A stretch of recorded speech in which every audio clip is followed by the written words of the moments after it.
Good morning, friends. In our gospel passage today, from Luke 2:21 to 41, we read the story of Jesus being presented in the temple 8 days after his birth. In the process, we meet two elderly people, Simeon and Anna, who speak words of prophecy and blessing over Jesus. This passage contains some wonderful themes that invite us to reflect more deeply on our own lives as we stand at the end of an old year and as we stand on the cusp of a new year. The first theme that invites deeper reflection is the theme of the presentation, the dedication of Jesus in the temple. And in the process, Jesus is symbolically redeemed. According to Jewish tradition, the firstborn male belonged to God. To redeem the firstborn, a sacrifice had to be made. And in the story, Mary and Joseph make the offering of the poor, two turtle doves, rather than the standard requirement of a lamb. It's a reminder in Luke's gospel that Jesus is not born into wealth or privilege. Luke's gospel is particularly concerned about the poor and the marginalized. Now, in the process of Jesus being dedicated and formally named, he is given the name that the angel had spoken, Yeshua, Jesus, meaning God saves, God delivers, heals, restores. In presenting Jesus in the temple, this in a sense represents the culmination of a 9-month process of waiting and preparation.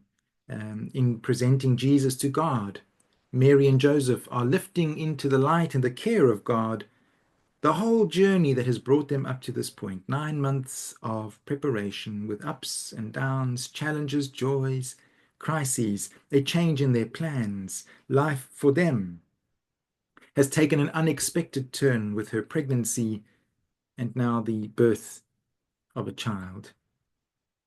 On this Sunday, we are invited to lift into God's grace and light the journey of our past year, our ups and downs, our challenges, our joys, our crises, the unexpected plans, and also the fruit of our womb, as it were, like Mary.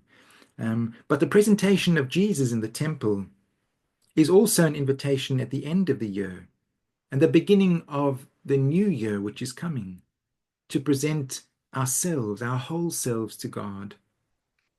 And this is Paul's invitation in Romans 12. Therefore, I urge you, sisters and brothers, in response to God's great compassion and mercy, to offer your bodies as a living sacrifice, holy and pleasing to God. This is your true and proper worship. Do not be conformed to the pattern of this world, he says. There's a better way, but be transformed by the renewing of your mind. As Mary and Joseph present Jesus in the temple, making the offering, and with Mary, as we read, undergoing a period of purification, may we present ourselves, our memories, our whole selves to God at the end of this year, allowing God to purify us by renewing our minds in the ways of divine love. The second thing we encounter in this passage is the person of Simeon, whose name means God has heard. It's a significant name in the story. Luke presents Simeon as one who has been hoping for the consolation of Israel. And now he feels that God has heard. This expresses the hope of a people who had been living under Roman occupation, unable to live with real freedom, under the constant watch of their oppressive overlords. And Simeon's hope for the consolation of Israel is the hope that Israel will be liberated and set free. But even as Simeon longs for the freedom of Israel, as he begins to pray, he recognizes that the freedom of Israel will only come as it fulfills its calling to be a light to the Gentiles, a light to the nations. Israel will not be consoled without the consolation also of the Gentiles. And so Simeon prays these words, "Now, O God, you can let your servant go in peace, for my eyes have seen your salvation, your healing, a light of revelation for the nations, and the glory of your people Israel. Simeon sees in Jesus God's revelation of love, which heals, which is the hope of consolation, and it's tied up intimately with a revelation of light and hope for other nations as well. As we reflect on the character of Simeon, we too are invited to reflect on what our hopes have been during the course of this year and what our hopes might be for the future, remembering that our deepest hopes and our deepest longings will only truly be fulfilled when we live not just for ourselves, but when we too live as a light for others. In other words, not for our own little group or family only. Our consolation can never be divorced from the well-being of a world in need. It reminds me of a quote I read in one of M. Scott Peck's books.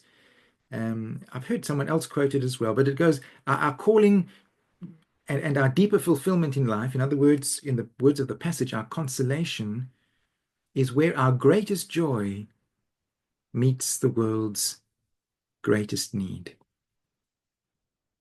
Lastly, in this passage, we meet Anna, a prophetess whose name means grace or favor.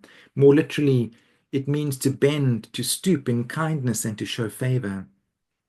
She is a woman of devotion, stooped and bent over in prayer.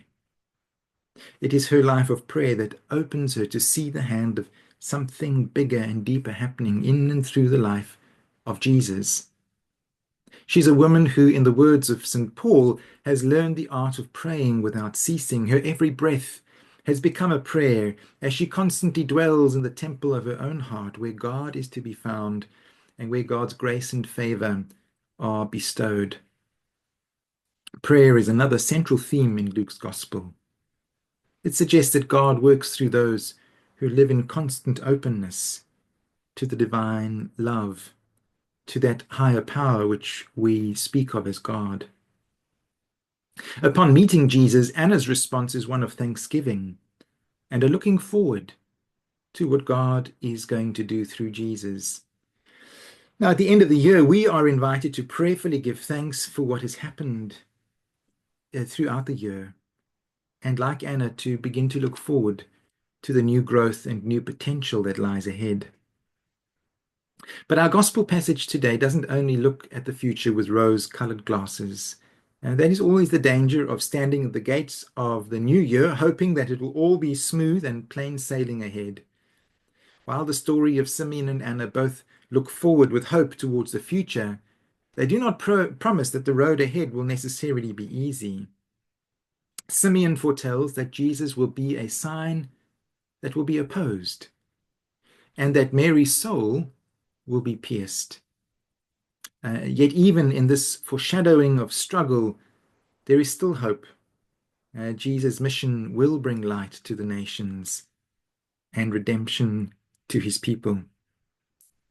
And so as we step into the new year, we can do so with a similar confidence. We do not know what joys and challenges await us, but we do know that God is with us, Emmanuel. In the story of Simeon and Anna, we're reminded that even in the waiting and the hoping and the expecting, God is at work. Even in the uncertainty, God's spirit of grace and favor is silently at work in the hearts of all those who are open to God's love. And so as we stand at the close of the old year and the cusp of the new one, may this year be one where we, like Simeon, live with hope and expectation. May it be a year when, like Anna, we dedicate ourselves to prayer and giving thanks for the signs of God's healing presence and for God's purposes unfolding within us. And may it be a year when we, like the Christ child, will become a light for others, even those beyond our own group, that we would come closer to fulfilling our deeper calling in life, where our deepest joy is able to respond to the deep needs of the world. Our gospel passage ends with Joseph and Mary returning to Galilee, to their own town in Nazareth, where we read that the child became strong, filled with wisdom and grace. There is a holy child within each of us too. Whatever the year holds for us, both in joys and in challenges, may the Christ child, the Emmanuel within, grow and become strong within each of us, that we might become filled with wisdom and grace.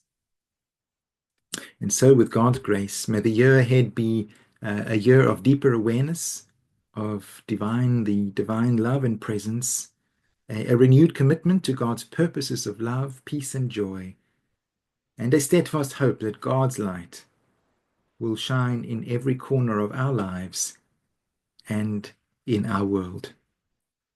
Amen.